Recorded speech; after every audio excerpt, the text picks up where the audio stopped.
এই বিড়ালটি সাপেদের বাপদাদার নাম ভুলিয়ে দিয়েছিল। এর জন্য সে হাজার হাজার সাপকে পর্যন্ত মেরে শেষ করে ফেলেছিল।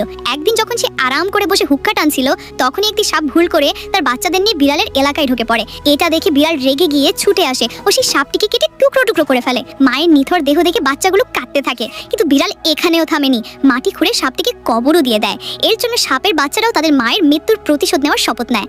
পরদিন তারা চুপচাপ বিড়ালের বাড়িতে যায় ও বিড়ালের স্ত্রীর সামনে নিরীহ হয়ে কাঁদতে শুরু করে। স্ত্রী বিড়ালেরও তাদের কাঁদতে দেখে খুব মায়া হয়, তাই সে বাচ্চাদের লালন পালন করতে থাকে। কয়েকদিন পর যখন বিড়াল কাছ থেকে ফিরে আসে, তখন সাপের বাচ্চারা চুপি চুপি রান্নাঘরে রাখা গ্যাস সিলিন্ডারের লাইন খুলে দেয়। স্ত্রী বিড়াল যেই না চুলো চালু করে, তখনই মারাত্মক বিস্ফোরণ হয়ে পুরো বাড়িতে আগুন লেগে যায় ও সেই আগুনে বাপদাদার নাম ভুলিয়ে দেওয়া বিড়ালটি পুড়ে মরে যায়। কিন্তু এখন বাচ্চা সাপগুলো কাঁদতে থাকে, কারণ কেউ লাইক সাবস্ক্রাইব করেনি। এই বিড়ালটি কুমিরদের সবচেয়ে বড় শত্রু ছিল। সে এখন পর্যন্ত হাজারো কুমিরকে মেরে ফেলেছিল।